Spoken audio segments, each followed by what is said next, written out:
What is up, everybody? Coming at you live Tuesday Night Football, episode 10. We're now at double digit episodes, which is pretty crazy. Pretty crazy to think about considering, we started this. Richard and I, we didn't have any money, no mics, nothing. We were using AirPods. Richard had a mic. We've come a long way. We've come a long way. And unfortunately, as you can see on the screen here, um, Richard and I are no longer friends. No, he made that joke last podcast, but unfortunately, it's just going to be me today. Richard has duties in his personal life that he has to attend to. Nothing bad, no emergencies. Simply has to do with studying. So, that being said, today's episode, what you can expect. So, what we're going to do today, I dropped the power rankings. This is going to be more of a fantasy football focused episode, focused on our league in particular. So, this might not appeal to the masses, right? But we're going to walk through the standings. We're going to recap last week's games. We're going to walk through the power rankings, kind of explain my thought process behind why I put each team where. I'll try to be time conscious of all that. And then last thing is we will preview all the fantasy games for next week. What you can expect on Thursday night is we're going to be doing actual NFL picks and fantasy picks and all that. So we'll get right into it, just going into our standings here. So at the number one spot, we got Jared, man. Jared's been there pretty much every week. He's 10-3, got that one spot locked up, got the playoffs locked up. So good for Jared. He's got the bye. Number two, we got Nick at 8-5. Three, we got Richard at 8-5. Four, we got Mike at 7-6. Five, we have JJ at 7-6. Six, we have Kenny, me, at 6-7. Seventh place, we have Jake at 6-7. So we got a tight race for the playoffs. Eight, we have Grant at 5-8. And then the Waffle House race, we got nine, Lee at 4-9, and 10, we have Dan at 4-9. So yeah, a lot happened last week. A lot of drama. Real quick, touching on my game, I played Richard. I lost 169 to 151. I went into Monday night with a 40-point lead. I was confident. I was confident that I was going to pull out the win. I really had no stress going into that, and I should have. Actually, stressing doesn't help, but I lost. Joe Mixon and Jamar Chase absolutely went bananas on me, man. They dropped, I think, a total of like 40 or 50 points. And that was really it for my game. That was all she wrote. I lost Ramondre Stevenson, Tank Dell, both to injuries, both now on the waiver wire because they're done. So that hurt my team as well. Overall, absolutely terrible week for me. I was proud that I put up 150 and thought I was going to get the win, but between A-Chain, Jamar Chase, Joe Mixon, Taysom Hill went off for Richard.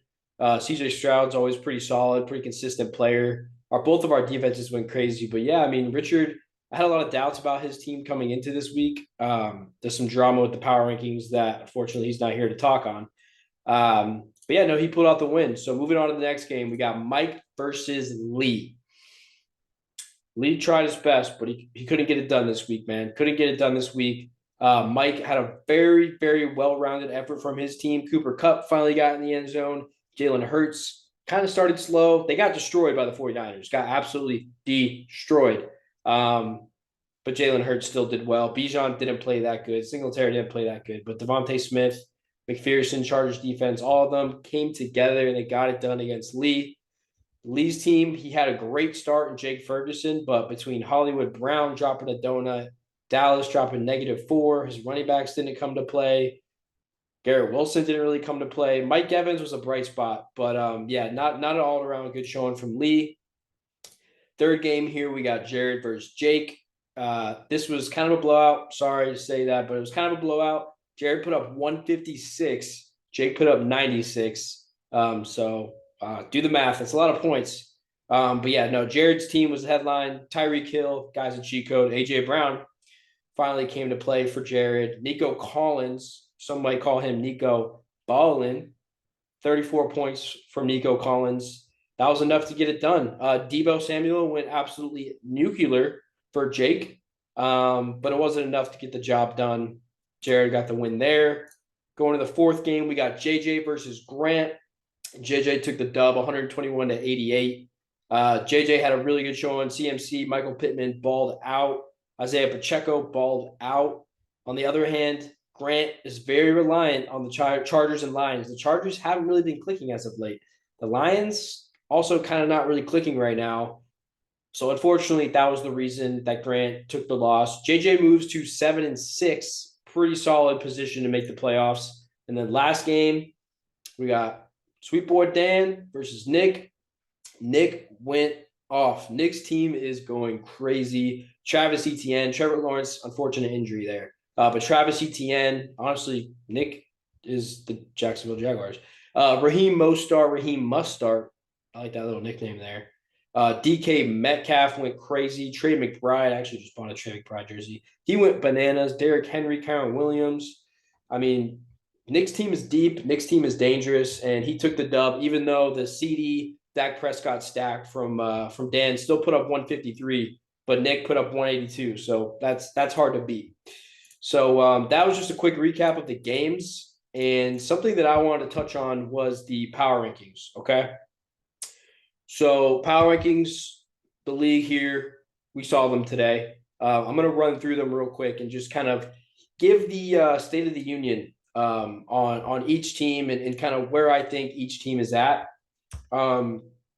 So starting at 10, right? So I put Lee there. And the reason I put Lee there is, as of recent, his team really just hasn't been putting up that much points. He's in the Waffle House race right now. He actually rebranded a Waffle House Bound. He's 4-9. So he's got Sam Howell, Jalen Warren, Zach Moss. That's his quarterback, a couple running backs there. His wide receiver room, Mike Evans headlines that. Tight ends, he's got great tight ends. He's got Kittle and Jake Ferguson. But the problem with Lee's team is his wide receiver depth. Doesn't have the wide receiver depth, I don't think. That's why he's not getting these constant wins. Now he's got a challenge. He's got some guys on bye next week. I'm not going to say who. You guys can do the homework if you want. Don't want any waiver wire advantages getting put out there. Also, side note, we had a fan, not really a fan, but a watcher, also a member of the league, tell me that he puts this on his living room. So I just want to say hello, Sophia. If you're in the living room watching this, Mike, I know you watch this in your living room, so little shout out there. But anyways, back to business. So yeah, Lee, he's got some studs on his team, man, but they just haven't all clicked. Gabe Davis, that guy's so up and down. Justin Tucker's a good kicker, but I mean, it's a kicker, you know. If I was Lee, what I would do is I would try to make some moves on the waiver wire, try to get rid of some of the junk for this last push to get away from the Waffle House. I believe week 14, Lee plays Jake. So a little battle of the power rankings here, because you're about to hear the next one at 9, which is Jake. I got Jake at 9. Jake is 6-7, and he's still in playoff contention, right? The problem with Jake's team is the running backs, man. He's got Lamar, great quarterback, great fantasy quarterback. He could go nuts any week. He's got the running floor to set a nice floor for his fantasy points. He runs for a ton of yards every game. But Alexander Madison, he's splitting carries right now with Ty Chandler. Najee Harris, he's actually just popped up on the injury report today. He might not play. They played Thursday night against New England. We'll see what happens there. Najee's been playing better the second half of the season. I just don't know if it's going to be enough to really make a push. If he does make the playoffs, I don't know. That's why I have him at 9. Deebo Samuel, he's very good. Drake London, the Falcons, they don't pass the ball super well. Freiermuth, good tight end. Chris Godwin kind of hasn't been playing amazing this year. Pickens, he's kind of on and off. So Jake's team, I think it's like a boom or bust team, right? Like he has some players on his team that could go crazy, but then in terms of consistent performance, I think that's where he's struggling. Going to 8, the 8 spot, we got Dan. Now with Dan, he's got the Dak and CD stack, which automatically sets him head and above. Head over. I don't know the term, but he's at an advantage because he got the Dak and CD stack, and right now that is the best stack in the game. He's playing me next week. I have to beat Dan. I have to beat Dan to make the playoffs. But Dan's team, he's 4-9. But man, if the season started 4 weeks ago, he'd be in really good shape. Didn't start 4 weeks ago, unfortunately. But he's got Rashad White, Josh Jacobs, CeeDee Lamb, Hopkins, pretty good. And then he has Kenneth Walker, which I don't know if he's actually going to play this week. But really all I have to say for him is the Dak and CD stack. I mean, any team with that stack is going to be a contender. Going to 7, we got Grant. Grant's 5-8, and he's got a shot at the playoffs. He's got a shot at the playoffs. It's not guaranteed though. I think for Grant to make the playoffs, I'm gonna have to lose. And I think Jake's gonna have to lose. I think Grant would get in the playoffs for points for. Because Grant's had a great season. Grant, he's got Justin Herbert, who have him in another league, absolute just painful person to watch because he could do so well and then just have like 3 or 4 terrible weeks. He's so annoying. Eckler, I think Eckler must be hurt. He's been playing absolutely terrible. I offered a crazy trade for him a few weeks ago, which I think it was JT and Brees Hall for Eckler, which honestly, that's just a losing trade either way. But yeah, Eckler hasn't been playing up to par. If he gets it together, he can beat Richard next week. James Cook, he's been pretty solid. He had a bye week last week, so should be fresh. Keenan Allen, Amon-Ra St. Brown, those are 2 absolute stud wide receivers. Kincaid, he actually got from me in a trade. Stud tight end. He's going to like having Kincaid on his team. Cortland Sutton, the guy catches a touchdown every single game. And then David Montgomery, he's been a touchdown machine as well. I think he scored a touchdown pretty much like every game I've seen him play. He's got Brock Purdy on the bench, which actually might be worth exploring starting him playing Richard. Brock Purdy's been on a heater. He's actually the MVP favorite right now. Deontay Johnson on the bench as well for a little depth piece there. But yeah, Grant's in a must-win week, man. He's got to beat Richard. He's got a really solid squad. It all depends on the Chargers and the Lions. Going to 6, Kenny, me. I've had a tough year in fantasy. In a different league, I was in this exact same position that I'm about to be in this league where I needed to win, needed the other team to lose to make the playoffs. That didn't happen. I lost. The other guy won. Missed the playoffs. I have had some terrible injuries happen to my team. I've lost Tank Dell. I've lost Ramondre Stevenson. And I lost JT last week. It's been brutal. The trade I made with Jared, I do have some depth on my team now. Thank God I made that trade. Because I got Kamara. Keaton Mitchell's really going to have to go off for my team to really make some noise. Justin Fields, DJ Moore stack. I like that. It's not the Dak and CD stack, but it's a nice stack. Puka Nacua, that guy is tough, man. He's good. He ripped off like a 70-yard touchdown out of nowhere last week. When he plays, anytime he touches the ball, it's just electric. But he's got to stay healthy. I think he'll play through it against Baltimore. Don't love the Baltimore matchup. Sam Laporta, he's been a stud for me. Zay Flowers, no more Mark Andrews. I think Zay Flowers should be good for the rest of the year for me if I make the playoffs. I'm in a must-win game against Dan. I still think my team's good. I don't know if I can say my team's great. But I definitely have a shot at the playoffs. We'll see if my team can get it done. All right, moving on. We got 5. JJ's team. So JJ has, I said this in the chat, he's got a stable of running backs. Gus Edwards on the bench, Pacheco on the flex. He's got DeAndre Swift, CMC as his 1 and 2 running backs. He's got Tua at QB with Russell Wilson on the bench. So Tua, he's got a tough playoff schedule coming up. I still think he's going to be pretty good. I mean, he's having a great year. The much-awaited Justin Jefferson return is coming next week, debuting against Nick in a battle of absolute heavyweights in our league. I don't know if it really has any playoff implications. Maybe some bye week implications for Nick if he wins. But yeah, I mean, JJ's got CMC and Justin Jefferson on the same team. If the Vikings can find a quarterback that can throw the ball well, Justin Jefferson should work out. I mean, you just saw it with Jamar Chase and Jake Browning where they balled. Jamar Chase was electric, and I'm assuming something similar is going to happen with Jetta when he comes back. Waddle is also a great player. Pittman, great pickup by JJ, Mr. Consistent. I think he's been the most consistent fantasy player out of any fantasy player the whole year. So that's been great. So JJ has a very solid squad. I feel like it's hard to even say how good JJ is because we haven't seen Justin Jefferson come out and play yet. So JJ could be an absolute beast. Going to 4, we got Richard. Richard shut me up last week, man. I had some doubts on his team. I did think it was good to get Jahmyr Gibbs, but I didn't think he had the wide receiver room. He doesn't have a deep wide receiver room. But I mean, he proved me wrong. He beat me. He put up like 170 on me. So I can't say anything else. He's at 4 now. He thinks he should be at 3. I got him at 4. Okay. But he's got Josh Allen, stud of a quarterback back. He's playing Grant this week. Jahmyr Gibbs, he's a stud. He's kind of been on a little bit of a lull lately. A-Chain, absolute stud. Thielen, Jamar Chase, Taysom Hill, Rashee Rice, Joe Mixon. He's got a really solid squad. I think his headliners are A-Chain and Jamar Chase and Gibbs. If Gibbs can get back on track, if A-Chain can stay healthy, and if Jake Browning can make this Bengals team great again, Richard's team is going to be a very dangerous team come playoff time. He's already clinched, so he's going to be in the playoffs. So we'll see how that plays out. He's fighting for a bye this coming week. Very good team. Very good team.